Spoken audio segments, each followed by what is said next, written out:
नमस्कार शेतकरी मित्रांनो, मी अजित फुंदे. पी एम किसानची नवीन नोंदणी सध्या चालू झालेली आहे. ज्यांना पी एम किसानचे 2,000 रुपये मिळत नाहीत किंवा वर्षाचे जे 6,000 रुपये मिळतात ते मिळत नाहीत, त्यांच्यासाठी नवीन नोंदणी चालू झालेली आहे. नवीन नोंदणीसाठी आवश्यक कागदपत्रे या प्रकारे आहेत. एक आधार कार्ड, आधार कार्डला लिंक मोबाईल नंबर आवश्यक आहे आणि त्याच्यानंतर 7/12, 7/12 आपला फेरफार हा आपल्याला 2019च्या अगोदरचा पाहिजे. त्याच्यानंतर जर फेरफार नावचा झालेला असला तर समोरचा व्यक्ती, समजा आई वडील जर मयत झालेले आहेत, वारसा हक्काने जर जमीन मिळालेली आहे आणि त्यांना जर पैसे चालू असतील तर त्यांचं आधार कार्ड, त्यांचा मयतचा दाखला हे आपल्याला ओरिजिनल आणावं लागतील.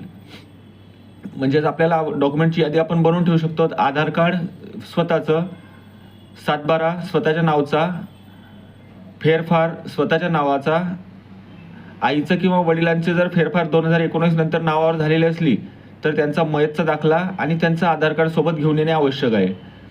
त्याच्या अगोदरच्या जर कोणाच्या नोंदण्या बाकी असतील तर त्याच्यासाठी फेरफार, 7/12 आणि आधार कार्ड या गोष्टी आवश्यक आहेत.